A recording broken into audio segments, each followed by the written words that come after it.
Hi everyone, my name is Mike, and my inquiry project is on teaching empathy and tolerance in history and social science. So let's get started. I wanted to start off by talking about the function of history social science as defined by the NCSS standards. So as you can see here, the standards really emphasize teaching students how to become college ready, to focus on their careers, and to engage in civic life. Inquiry is at the heart of social studies. It really teaches students how to think critically, endure understandings of concepts and skills from disciplines, and it also emphasizes a lot of skills to practice for democratic decision making. So we can see that the standards really emphasize a lot of content-based learning, but also champions preparing students to be active citizens and participate in their democracy. But we do not see any mention about teaching how to create a more tolerant society or a more empathetic society, which is why I decided to create my inquiry project. So why? Why is it important to teach empathy and tolerance through a historical lens? Personally, I feel that understanding multiple perspectives of the past requires empathy. Teaching students to assume another's point of view serves to promote tolerance. So when I would be teaching my eighth graders, I would notice that they would grasp a lot of the historical content fairly well.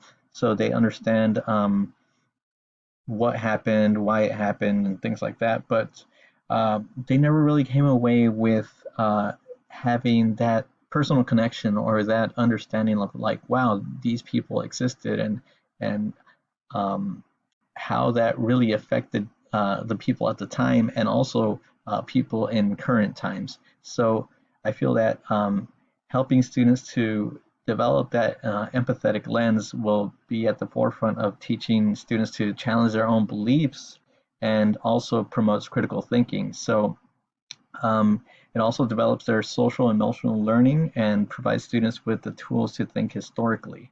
So we're not just focusing on feelings and getting students to say, oh, wow, I know how that person felt. But we can also tie that into very um, content based learning and things that can be measured and assessed as well. And I also feel that it's tied to to a social justice curriculum. So how do we do that? Based on my research, I found a great research article by Martin Davison where he talks about different types of teaching. So the first would be cognitive teaching, which is focused on the thinking aspect. So here we're building historical contextual knowledge, being aware of the past as being different from the present, and tying interpretations of the past to evidence. So we're not neglecting any sort of content teaching. We're still abiding by the standards and having students understand what events took place, but we're having them think about why the past is different and really get them to understand and build knowledge in that way. But at the same time, this is going to go hand in hand with the effective teaching, as Davison states, effective meaning feeling. So here, we as teachers can have our students use their imagination to recognize appropriate feelings, um, listen to and entertain other points of view, which is very at times it can be difficult, especially if we have younger students, because a lot of the times they haven't developed that level of maturity that allows them to assume someone else's role or entertain any sort of other perspectives. But by getting students to think about other perspectives, being caring, sensitive, and tolerant towards other people, we can have both the thinking and feeling aspects work together to our advantage and promote empathy and tolerance. So some resources that I found to be helpful if anyone wants to create any sort of curriculum centered around teaching tolerance and empathy would be this website here, Teaching Tolerance, which has a lot of interesting lesson plans that are already developed.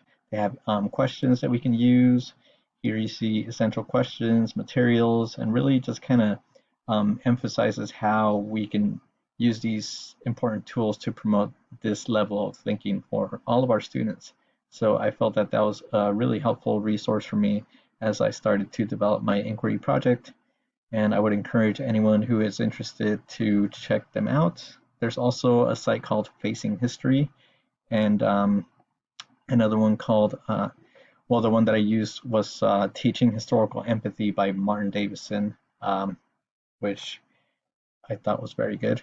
So I also wanted to tie it into the standards specifically. So I was teaching a US history class, and I really wanted to use the standards to my advantage to see how we can actually put this idea into practice. So I decided to focus on the Indian Removal Act and Andrew Jackson, so we can just really have students think about and empathize with the Cherokee Indians as they march through the Trail of Tears.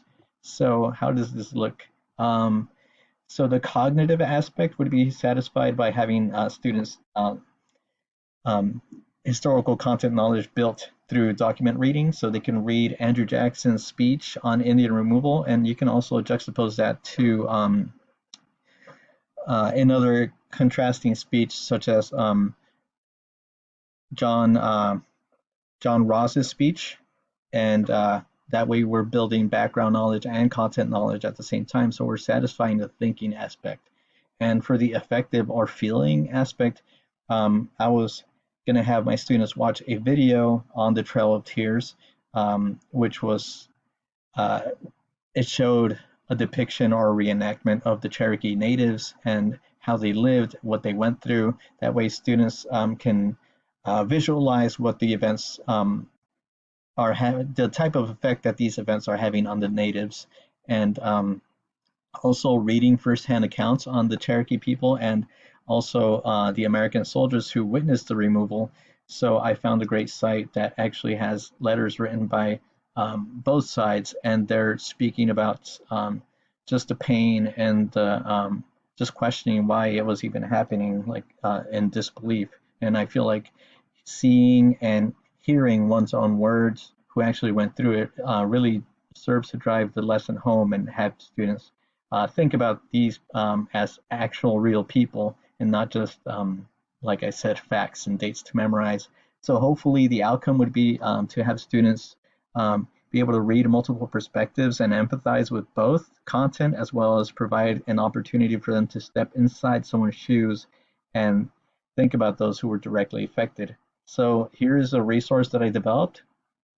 So I had the students would be in pairs, and they would be reading both the perspective of Private John G. Burnett, who was an American soldier, and Wanenau Nawi, sorry, who really talked about her experience during the Trail of Tears. And we would have them write down 4 pieces of evidence here, but the most important aspect would be a group reflection. So after reading the documents, they would write about how they felt about the events that happened. And here's like a little sentence frame that they could use too. And then to drive it all home, they would have a historical role play project.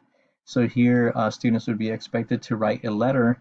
So they would assume the role of the people and create a name, a background story of no more than 5 sentences, and they would have to use these sentence frames to really understand, as I march, I see, as I march, I hear, and as I march, I feel.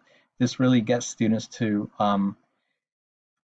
forces them to think in terms of, what if this happened to me? How would I be feeling? What would I see? What would I feel? And just have a closing statement there. So I felt like that was a good way to have students just think about history more in terms of, like I said, these are real people, these things happen to them, and how would that make me feel if I was in that position? And I feel like that would be a great way to have students play with the idea of empathy and tolerance. And yeah, that is my inquiry project. I hope you got something out of it. Thank you.